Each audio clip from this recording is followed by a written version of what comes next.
지난 주일에는 행복한 가정을 만들기 위해서 자녀들에게는 어떻게 해야 할까에 대해 말씀을 나눴는데요. 자녀를 키우는 부모라면 누구나 다 자녀들을 행복하게 해주고 싶어 합니다. 그런데 정작 자녀에게 행복을 주는 부모가 되는 것은 결코 쉬운 일이 아닌 것 같습니다. 이 세상에 그 누구보다도 우리 하나님 아버지는 우리에게 가장 완전하시고 좋으신 아버지가 되십니다. 그래서 하나님은 우리에게 가장 완벽한 아버지, 좋은 부모의 최고의 모델이 되시는 거예요.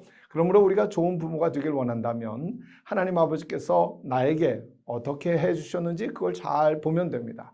부모로서 어떻게 해야 할지 잘 모를 때는 하나님 아버지가 나에게 해주신 대로 나도 우리 자녀들에게 해주면 되는 거죠. 그렇다면 하나님 아버지같이 좋은 부모가 되려면 어떻게 해야 할까요? 이 말씀은 단순히 부모 자식 간의 관계에만 적용되는 말씀은 아닙니다. 부부관계와 그리고 모든 관계에 적용이 되는 말씀이기 때문에 이 말씀을 잘 적용해서 행복한 가정, 행복한 관계를 만들어 가시기를 축복합니다. 자, 그러면 좋은 부모가 되려면 어떻게 해야 될까요? 첫째로 자녀를 이해해야 합니다. 자녀들의 가장 큰 불만은 뭐예요? 부모가 자기를 이해해 주지 않는다는 거거든요. 부모에게는 지혜가 필요한데 그 지혜는 바로 이해를 말하는 겁니다. 참 이상하죠. 아이들은 한 부모 아래에서 태어나서 한 집에서 자라는데도 불구하고 어쩜 아이 둘을 키워도 둘이 그렇게 다른지 모릅니다. 서로 마음이 끌리는 게 다르고 반응하는 게 다르고 생각하는 게 다르고 말하는 게 다르죠. 달라도 아주 달라요. 그건 하나님이 그렇게 지으셔서 그런 겁니다. 그래서 하나님이 지으신 대로 키워야 되는 거죠. 그러니까 자녀가 각자 갖고 있는 재능과 기질, 그걸 우리가 잘 이해하고 그것을 잘 살려낼 수 있도록 가르치고 키우라고 지금 성경 우리에게 가르쳐 주신 겁니다. 그러니까 부모가 내 생각대로 내 스타일대로 내가 원하는 사람이다라고 하면 안 되는 거죠. 하나님이 수많은 사람 가운데 딱 하나밖에 없는 작품으로 만드실 때는 그 이유가 있지 않습니까? 그걸 우리가 이제 잘 깨닫고 이해해야 되는 거예요. 그렇기 때문에 잘 이해해야 한다고 하는 것은 사실은 자녀를 그렇게 만드신 하나님을 이해하는 것과 같습니다. 부모는 자녀를 이해해 주어야 합니다. 그러면 아이들이 행복하게 자라고 행복한 가정이 될 것입니다. 둘째로 자녀를 용납해 주어야 합니다. 받아들여 주는 거예요. 우리 하나님 아버지가 나에게 어떻게 해주셨습니까? 나는 못난 데가 많고 죄진 것도 많고 부족한 데가 한두 가지가 아닌데도 불구하고 나를 있는 모습 그대로 다 받아주시고 맞아주시고 용납해 주셨습니다. 그걸 우리는 은혜라고 합니다. 실제로 자녀를 용납해 준다고 하는 것은 먼저 자녀의 이야기를 들어주는 것으로부터 시작이 됩니다. 자녀의 이야기를 들어줄 줄 모르면서는 자녀를 이해하고 받아줄 수 없을 겁니다. 만일 자녀를 하나님이 만드신 그대로 우리가 받아들이고 용납하지 못하게 되면 그때부터요, 자녀들은 부모 앞에서 연기를 하게 됩니다. 자녀들은 내가 되지를 못하고 아빠가 좋아하는 나로 변장을 하는 거예요. 엄마가 좋아하는 나로 연기를 하는 거예요. 그러면 자녀도 행복하지 못하고 부모도 행복할 수가 없게 됩니다. 우리가 자녀들을 용납해 줄 때에 행복을 주는 좋은 부모가 될 수가 있을 것입니다. 셋째로 자녀를 훈련해야 합니다. 디스플린, 훈육을 하는 게 참 중요합니다. 좋은 부모는 훈육을 잘하는 부모예요. 사랑하면 꼭 훈육을 할 수 있어야 됩니다.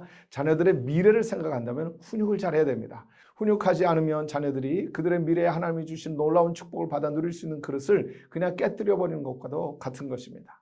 그런데 사실 자녀를 훈계하고 가르치는 것이 어려울 때가 참 많아요. 왜냐하면 내 감정에 치우쳐서 그냥 혼내주는데 그치게 되면 실패하는 거죠. 훈육의 목적은 변화에 있거든요. 변화되고 잘 되라고 훈육을 하는 겁니다. 그리고 잘못한 과거를 문제 삼으면 훈육이 되질 않습니다. 훈육은 미래에 초점을 맞추고 앞으로 그러면 안 되기 때문에 가르쳐주고 바꿀 수 있도록 도와주는 것입니다. 무엇보다도 사랑하기 때문에 훈련하는 거예요. 사랑하지 않으면 그냥 내버려 두고도 그만이죠. 그러나 사랑한다면 그냥 내버려 둘 수는 없는 거죠. 사랑한다면 자녀 훈련하기를 두려워하지 마십시오.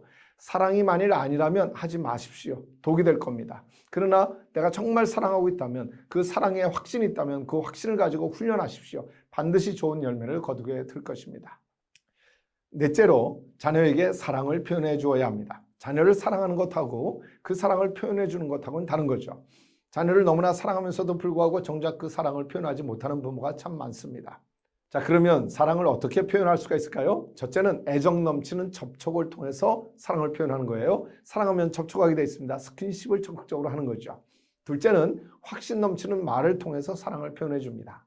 확신 넘치는 말이 참 중요합니다. 이게 자녀들의 삶에 엄청난 능력을 가져오는 아주 놀라운 사랑의 표현이 되거든요. 부모의 말 속에 확신이 들어있고 믿음이 들어있어야 합니다. 자녀들을 향한 축복이 들어있어야 합니다. 그리고 셋째로 주의 깊은 관심을 통해서 사랑을 표현해야 됩니다. 사랑한다면 관심을 갖게 되어 있습니다. 너무나 당연한 거죠. 아무 관심이 없다면 사랑하지 않는다는 증거예요. 그러므로 자녀들에게 깊은 관심을 보여줘야 합니다. 그것이 아주 강력한 사랑의 표현이 될 것입니다. 마지막으로 다섯 번째, 가장 중요한데요. 자녀에게 일관성 있게 해야 합니다. 이랬다 저랬다 하는 부모는 절대로 좋은 부모가 될 수가 없습니다. 일관성, integrity, 지속성, 거기서 신뢰가 생기는 겁니다. 신뢰할 수 없는 부모의 양육은 허무한 결과를 가져올 뿐입니다. 우리 하나님 아빠 아버지는 신실하신 분이십니다. 우리들도 하나님 아버지처럼 신실하게 일관성을 가지고 변덕 부리지 않는 부모가 될 때 자녀들은 행복하게 될 것입니다. 다섯 가지 말씀 우리 나누는데요. 하나하나 잘 적용을 해서 가정마다 행복한 자녀, 행복한 부모, 그리고 행복한 가정 되시길 주의 이름으로 축복합니다.